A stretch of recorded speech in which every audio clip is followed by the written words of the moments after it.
Okay, great. Thank you. Thank you, Rocky, for being here with me. Hopefully I'm planning to run this interview for an hour. I'm really appreciative that you're making time for me. So I know I'm not sure, I never really asked how long you've been in the coaching industry. S- But if you could share with us what inspired you to become a coach and how you got started in this field. Well, thanks, Shireen. I appreciate the time and the interest that you have in coaching and the opportunity to give some thoughts or ideas that perhaps would help you go in your direction, whether you want to use it to enhance yourself or enhance others or be able to put it in writing.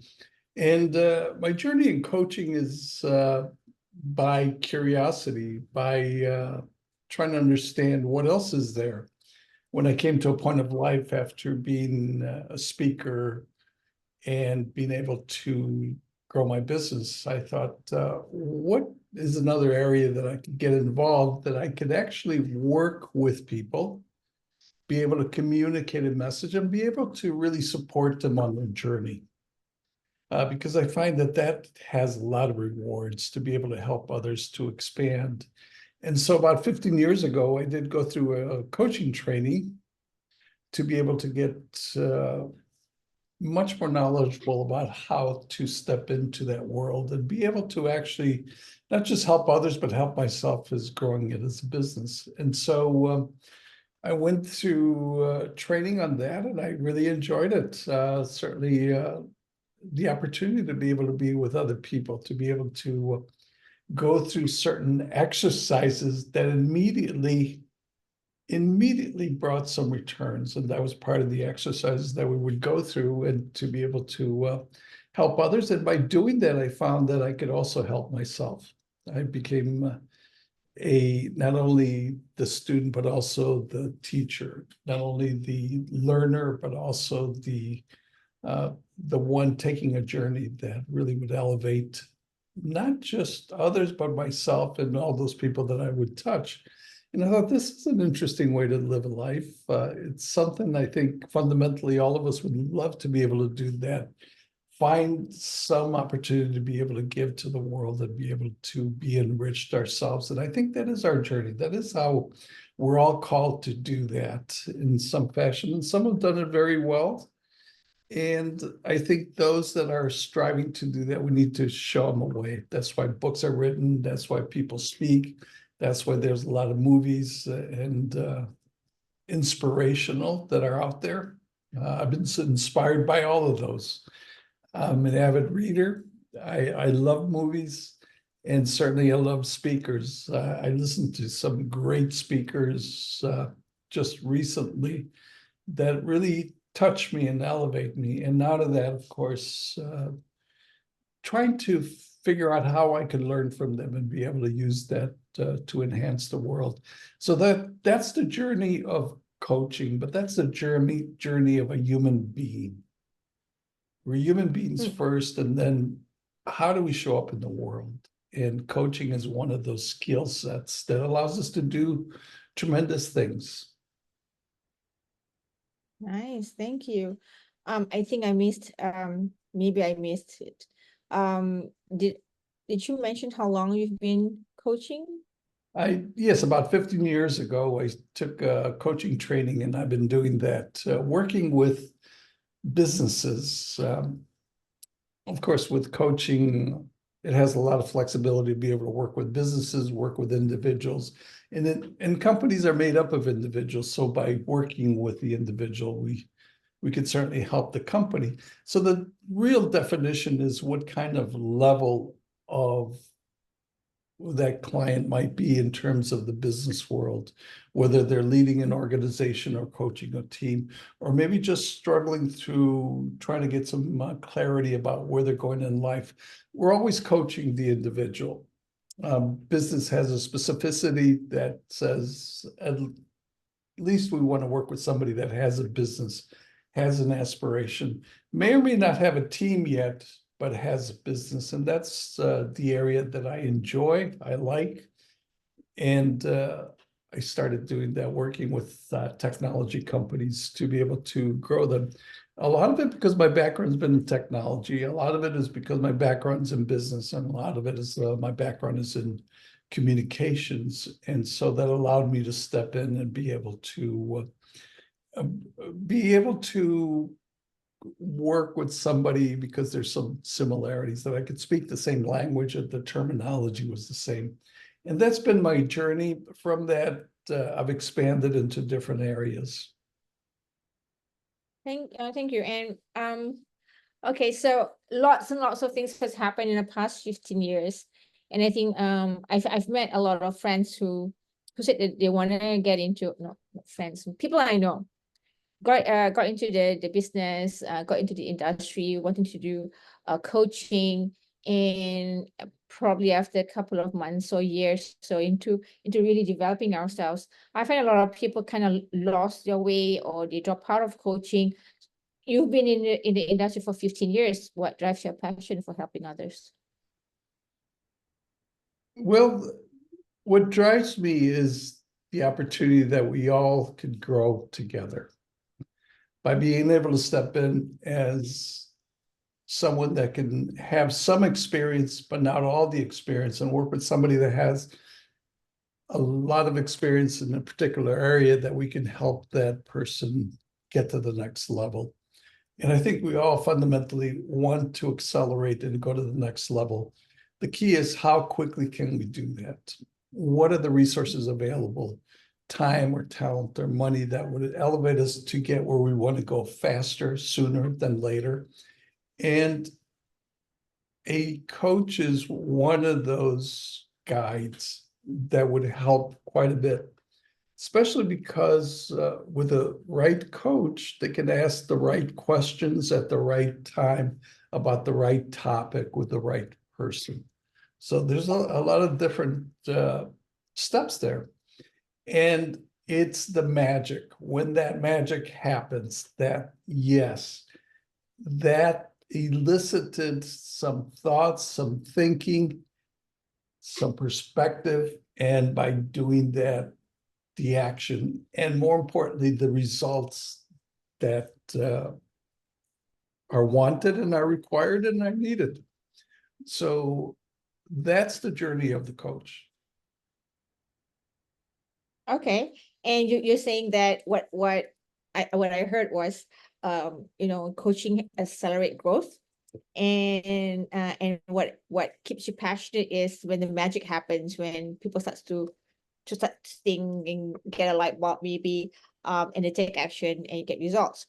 And you've been doing this for 15 years. You've helped mostly, if I heard it right, in business, in technology.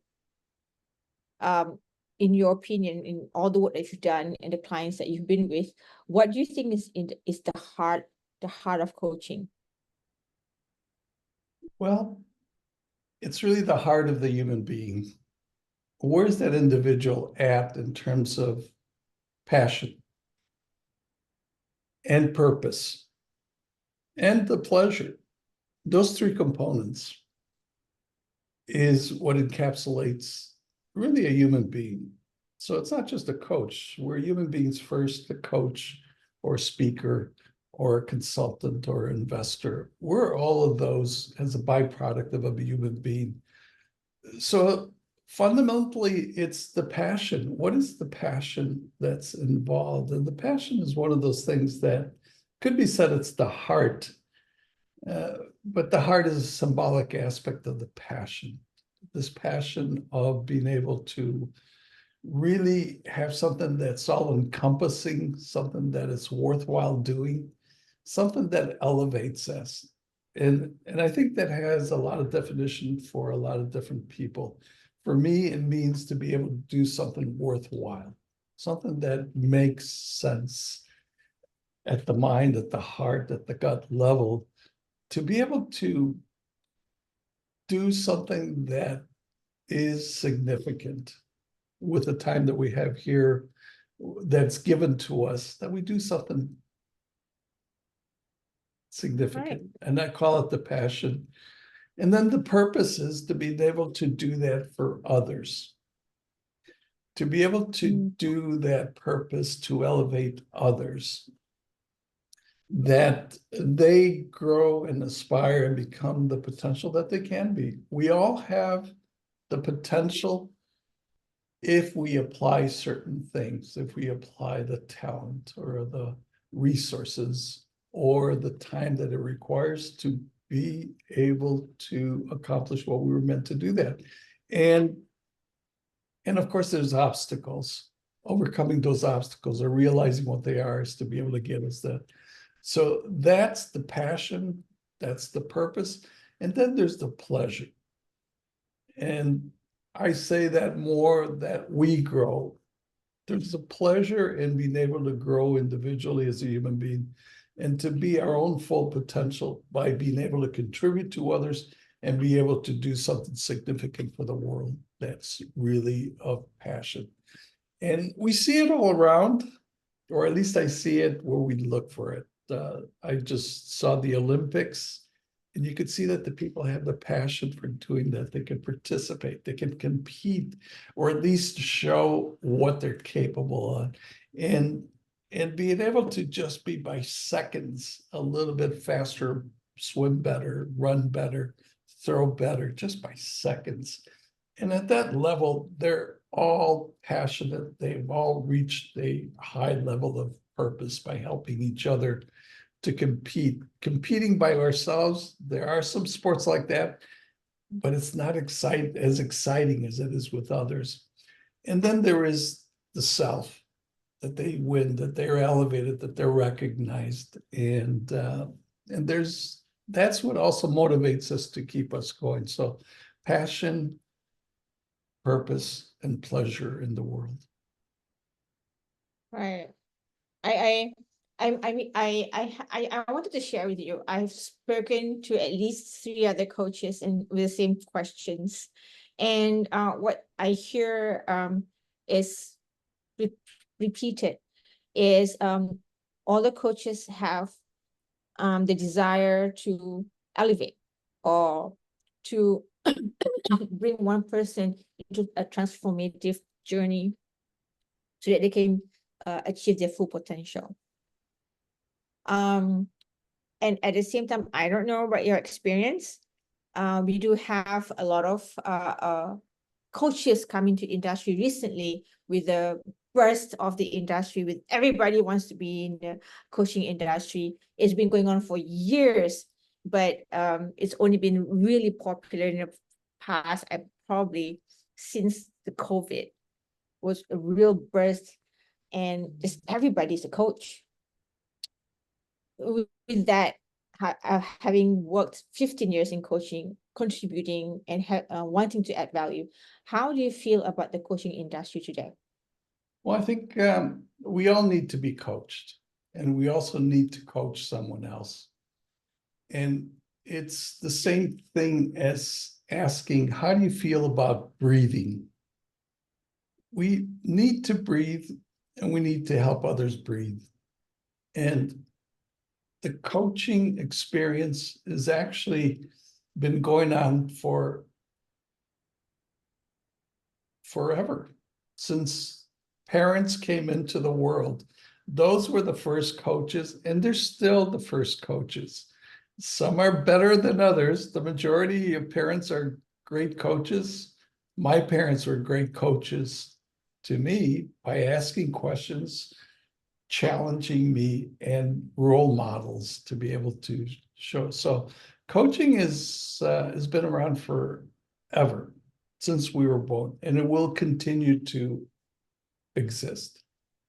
Now, the differentiator might be that we put on a label of coach, and that is the label that we can say we're ready to have a session or have a discussion in coaching.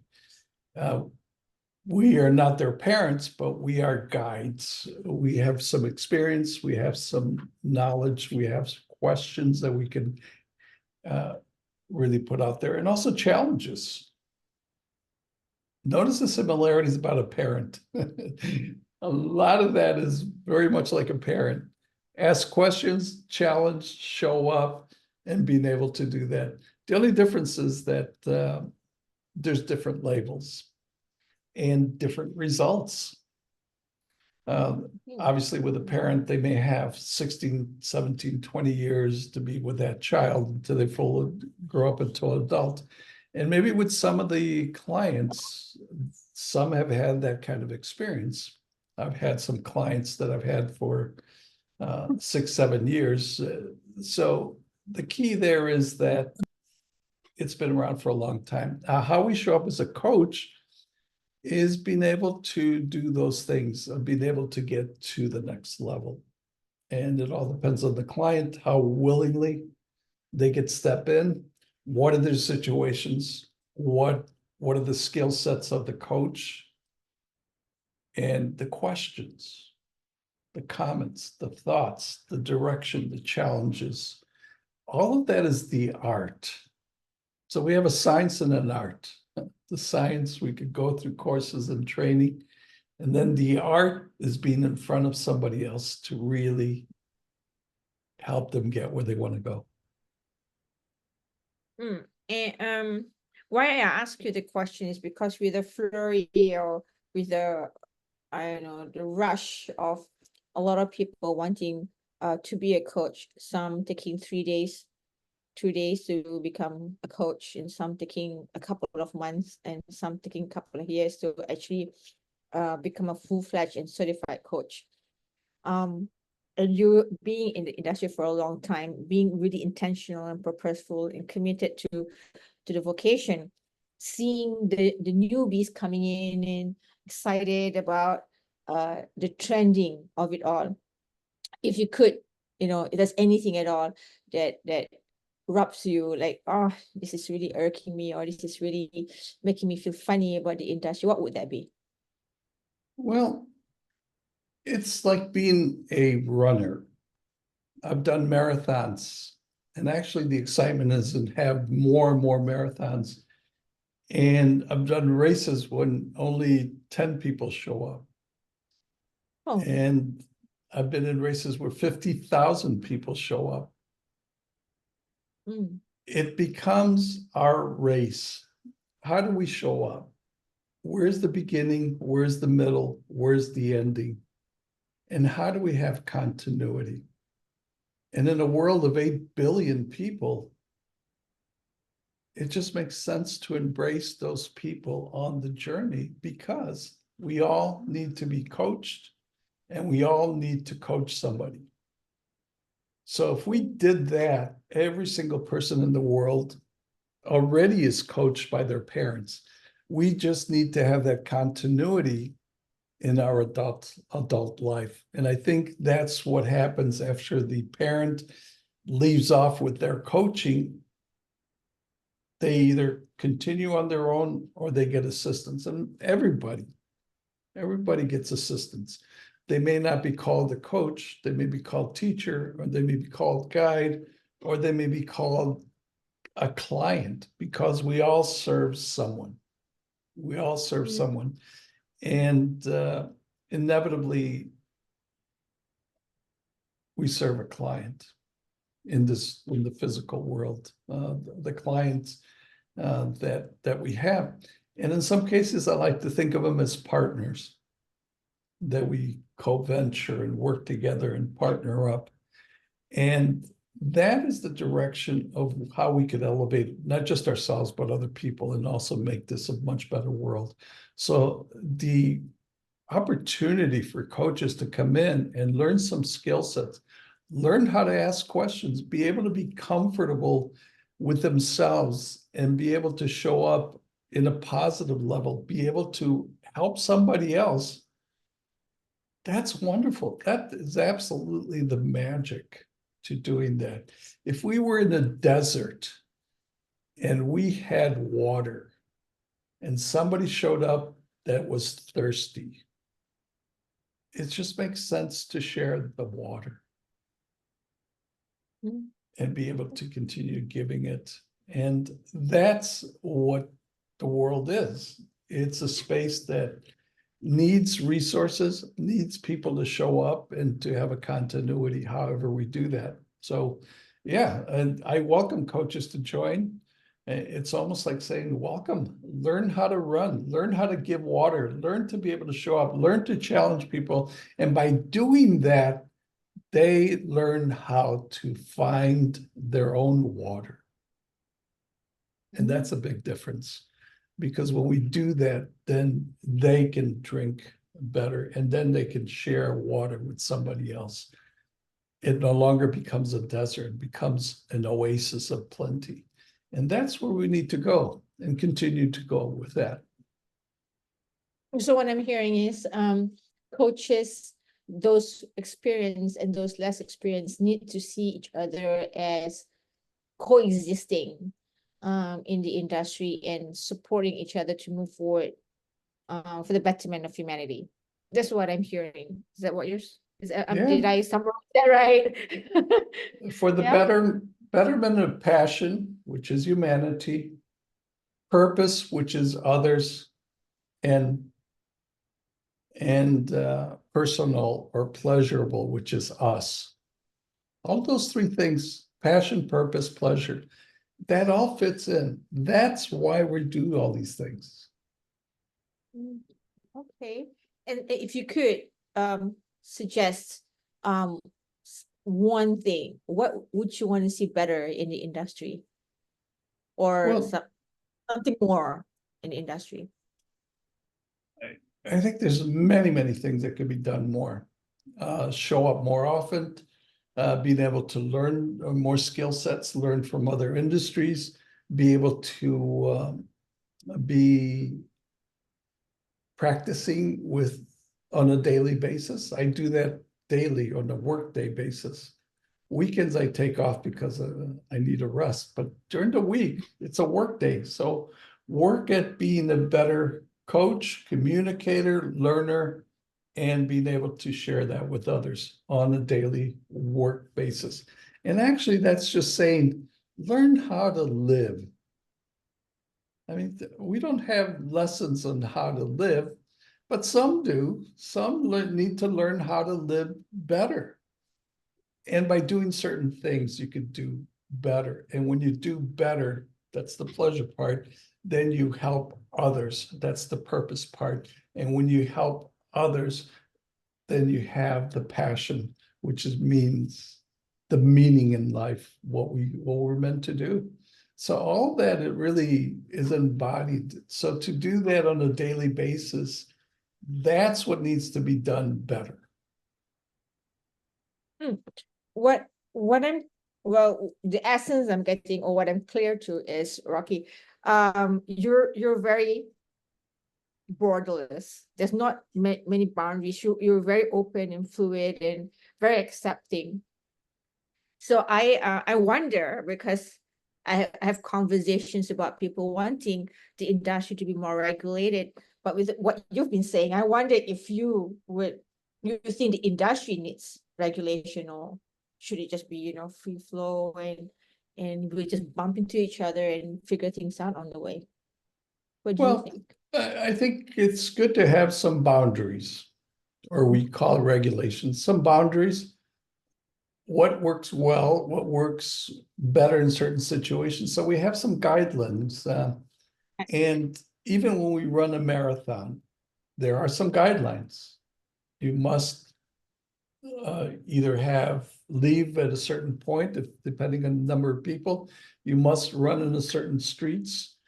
And also there's water to be shared, and don't push others, and be able to finish as best as we can. So there are regulations, there are boundaries that we have to adhere to. But within that race, then you have a certain level of flexibility, freedom, opportunity to creativity to expand. In a race I was running along, and a marathon in Chicago, and I kept hearing this clanking noise behind me. And of course, I'm too tired to look back at this clanking noise. I just, at some point it was curious, but at some point it was irritating, because I didn't want to turn my head back because it's too much effort.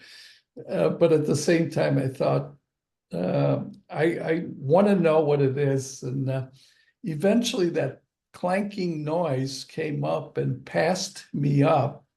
And it was another runner that was in some sort of metal gear, like coins or something. I didn't understand it, but it made a clanking noise. But then I also thought, how does this person run faster than me with a metal suit that's totally annoying? You can imagine if he's running for 26.2 miles, he's got to be more annoyed about it than I was for the 10 minutes or so that I endured that. And plus it's heavy. Plus he's passing me up, and I thought, oh, okay, this is somebody that's taking it to an interesting, creative, higher level. And that's within the rules that we could do that. He was on the path, he could do that, and total freedom. So regulations are there to at least have some basis for participating. So if that is true, I mean, like if the industry is to accept it, we need some kind of guideline. Do you feel that it's necessary that every coach who calls them a coach should be certified? Oh yeah, it's not a question of should, it's a question of, it's a nicety. When we run a race, there are some races that you have to be certified to get into the competition. The Olympics is a great example. In order to compete, you have to have a certain level of certification. Otherwise, that's not allowed. In other races, there are certain levels, like the Boston Marathon. You have to be able to complete the marathon under a particular timing. There's other races that have different requirements. It's the client that dictates the requirements. It's the client that dictates the requirements because they're the ones that are investing their time, their money, their opportunities, and their resources.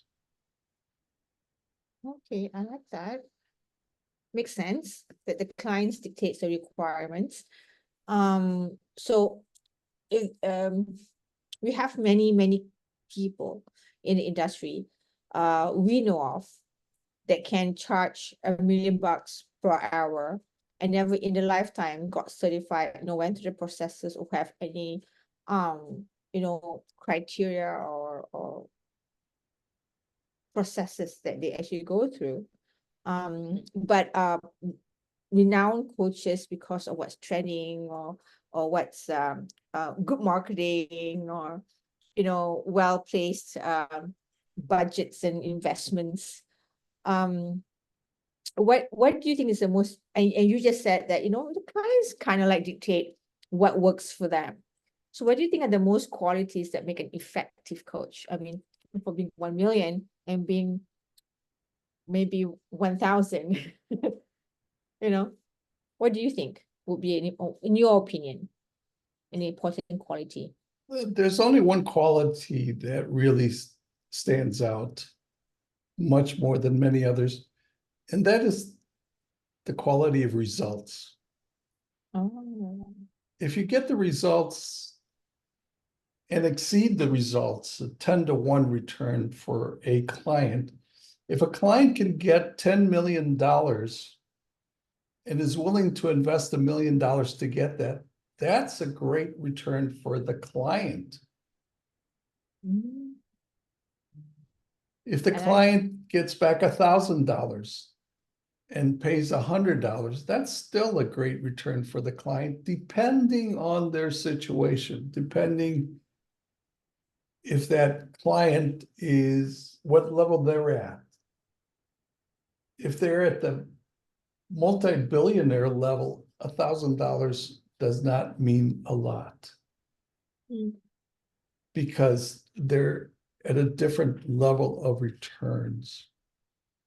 And so it's the client that really dictates what should be charged, depending on their level. So if a multi-billion-dollar person client is charged $1 billion, but gets $10 billion back, they would do that continuously. And that happens quite a bit in business. They may not be called client or coach, or they may be called client, but in most cases it's a partnership, and we see that in various levels. Certainly, if you want to go to Mars, that's a $1 trillion situation. More recently, with OpenAI, they're looking for trillions of dollars. I think it was $6 trillion that he's asking for. Now, he's asking for that because that's what it takes. So if somebody can come up with a way to get to $6 trillion and charges 1 trillion, it's a great deal. So I always look for a 10-to-1 return. Can we get the client a 10-to-1 return? And if they can get it, and sometimes they may want a 2-to-1 return. But if we can get a 10-to-1 return for the value that they are investing, then that's a great deal. They would do that all the time. Whether it's $1 investment to get $10, or whether it's $1 trillion to get $10 trillion. It's the relationship of those monies that's the key, and that's the importance. And it's the client that dictates that. I'm reframing my thoughts right now. I'm getting like layers of reframing right now. So the questions, I'm going to have to like reframe them as well. Having all that information now, and now seeing that it is the client that decides or dictates or makes the decision on what a coach is worth, then if I'm a coach and I want to, or I'm an individual and I want to consider coaching, and I'm looking at my options, what will be things that I look for, like key attributes or important skills I need to have in becoming an effective coach? Well, certainly you want to have those 3 things: passion, purpose, and pleasure. You want to have a passion about being able to do something worthwhile in the world. And that comes from many different sources, even spiritual areas. What do you do for the world? What is significant? And it comes back to that. What do you do for other people? How do you elevate people? And what do you do for yourself? What do you need to be that kind of a person that you could help others, that in turn also elevates the passion, the world? And that's where we start, is how to continue to be the person. Some are gifted with talents, and the talents might be communicating, being able to have clarity, being able to have a high IQ, being able to be a fast learner. We have talents, and we could call them superpowers. Each of us have that, just because we do. And the key is to elevate that talent with effort to be able to get a skill. So if we communicate really well, if we listen really well, if we're a fast learner, if we love people, we need to put more effort into that so that we have that as a skill. So when you have that as a skill, now you're a better person, a better coach, a better human being. And when you take that skill and put more effort into that, continuity, doing it daily, being able to rest, recover, and do it again, to be able to have different clients, that skill with that effort gives you achievement. You achieve something. You've gotten to a level of where people recognize that you have talent, skills, and achieve certain things, whether it's written in books, being able to communicate, being able to really elevate others in a short amount of time. It's an achievement. And when you have that achievement and you put more effort into that, so you take the talent, put more effort, and you get skills. You get skills, put more effort, you get achievement. You take achievement and put more effort into it. That's when mastery shows up. That's when mastery shows up. And mastery is a humble space because we can get to that, but can we stay there? Because there's a lot of things that perhaps are shifting. The wind, the weather, the time, the aging, the knowledge. Being at a mastery level is, I think it's probably, and I've had some mastery in some areas, but I think it's very short-lived. It's very incidental because we can get to that and then we need to learn more. In fact, one of the teachers that I read a book about that was a high achiever in martial arts. And at some point he passed away. But in passing away, he thought that he was going to be a beginner again and enjoyed being a beginner. And I think the mastery is that we can get to such a high level, like Socrates, that he was the most intelligent man in the world when he was asked. Because he was asked, who's the smartest person in Athens? And when they came to him, he said, well, I'm the most intelligent person in Athens, but I know nothing. I just don't know anything. And which is kind of puzzling. It's like, how could you be intelligent and not know anything? And I think what he meant by that is that we still need to learn. We might have gotten to a high level of mastery, and there's another level, another level, another level. We're still in the process. So when does mastery become it? And especially with the climb becomes a little bit harder, a little bit more challenging. There's higher hills. And time is one of those things that there's a limited amount of time, limited amount of money, limited amount of resources. And what I'm starting to find is our brains need to also work out that we're still discovering from neurodynamics that we need to exercise our brain more. And I'm still discovering that. It sounds like mastery is humility, and even when you felt today you've achieved 100%, tomorrow you're starting over. That's what it sounds to me. It's humbling because being at the high level is challenging to stay. You can see it in athletes. They just do not stay at that high level. Every Olympics has a new person at that top level because of aging, because of skills, because of technology, because of a lot of different things. Coaching is also an event that we need to keep at a high level. Reading, learning, communicating, being able to look for challenges, being able to challenge ourselves, challenge others, being able to be purposeful. That's the journey that we pick. But that's a human being journey that is just highlighted more in a coaching environment. I like that. It's a journey we picked. Yeah. I really like that.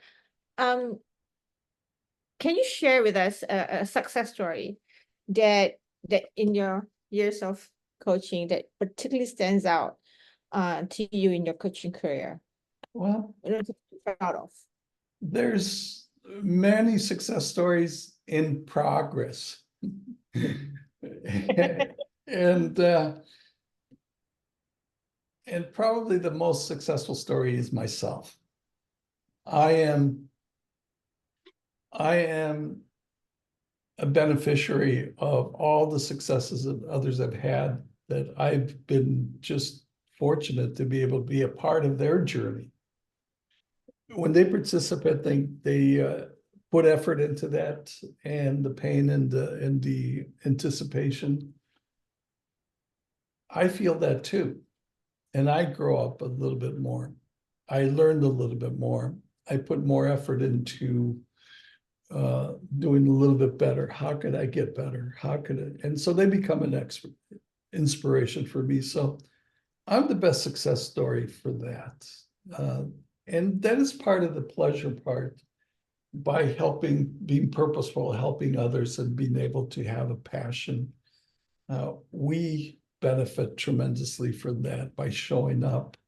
It's the giver receives. And it's the way the world is. Thank you. If Yeah. you want to receive more, give more.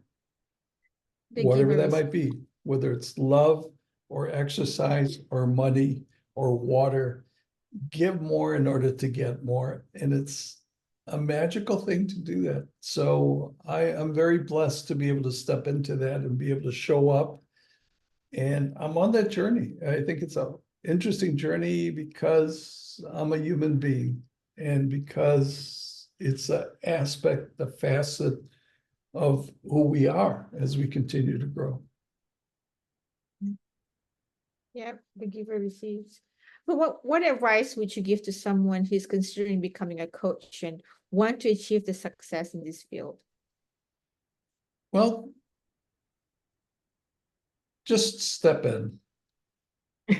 Step in, and it's almost like asking the same advice. What advice would I give somebody that wants to run a marathon? Well, step in, sign up, buy the clothes, get some rest, get some sleep, get a coach, work out daily, run daily. When it's hard to do that, when it's rainy, when you're alone, when it's difficult, when things are not going so well, and they will not go so well, it's the journey. So you step in and get as far as you can in the journey. And there are some of those that are blessed that continue to run the race until it's finished. And then they come back the next year and they run it again with different people, with different circumstances, with better skill sets. And then the next year, and then the next year. So you step in. And it's an interesting journey because you receive as much effort as put into that. It sounds to me, just by that answer, you've answered the final question I have for you. It sounds to me that it's just an ongoing process. I was going to ask you, how long do you believe it typically takes to establish oneself in the coaching industry to the level that you have? And Well, I it could believe take instantly. Just say, I'm a coach. There, you're done. And now go out and do that. I'm a runner. Then you're done. Start running. I'm an athlete. All right, start strength training. I'm a reader. I'm a learner. How long does it take to learn something? Well, first, you have to tell yourself you're a learner. That's the first thing. And how long does that take? It takes seconds. Because then you step into the journey. Now, how long is the journey? It's lifetime. yeah. Okay. It's lifetime. It's forever. Now, you may or may not get compensated for that with money or thank yous or appreciation or recognition. Those are incidentals that happen. They're just incidentals that happen. And of course, going along, you have to have the resources to get to that. The food, the water, the energy, the money, the clothes. You have to have those resources to show up. Most of us have that. Some of us may not. You got to get to a certain level to show up. If you don't have the money to eat or drink or clothe yourself, find the money for that until you're able to show up, until you're able to say, okay, I can do this. However, Epictetus, one of the Stoic philosophers, didn't have clothes. Well, he had clothes, but it wasn't fine clothes. In fact, at some point he went shoeless, and in Greece, as the story goes, he would walk the streets because he didn't need material things. And how he lived, how he survived, how he ate, I'm not quite sure because I don't know that full story, but he was able to do that. And how he learned what he learned and mastered that, I'm not sure either. But apparently it can be done. So if we delved into that story, then we would know a little bit more. And as the story goes, Alexander the Great was so impressed by Epictetus that nobody else did what he did, which is kind of ignored him. Everybody else would bow down to Alexander the Great because he's Alexander the Great. And one time, as the story goes, he was so impressed with Epictetus that he went to him and said, I admire you tremendously. What can I do for you?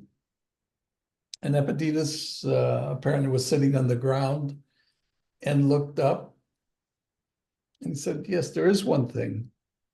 And Alexander the Great says, what?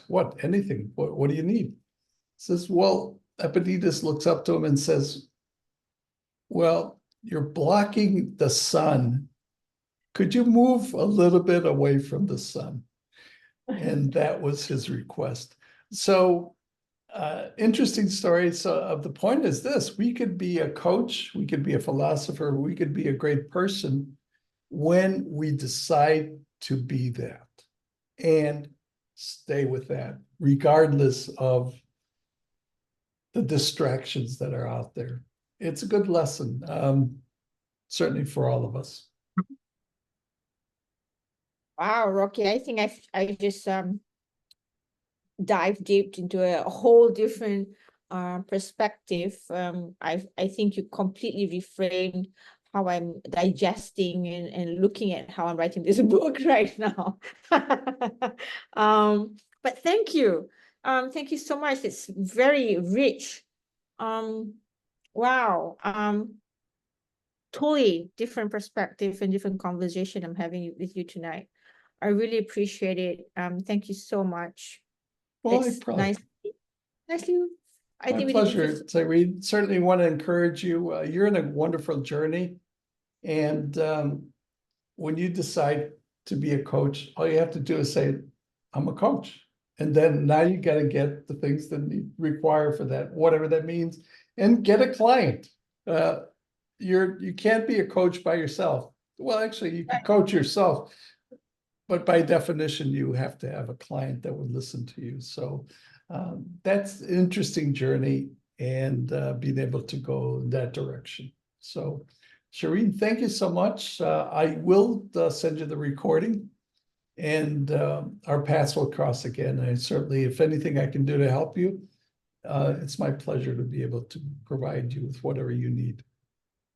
Thank you so much, Rocky. Have an amazing day today. And you be well. I'm going to go sleep. Bye-bye. Okay, thank you.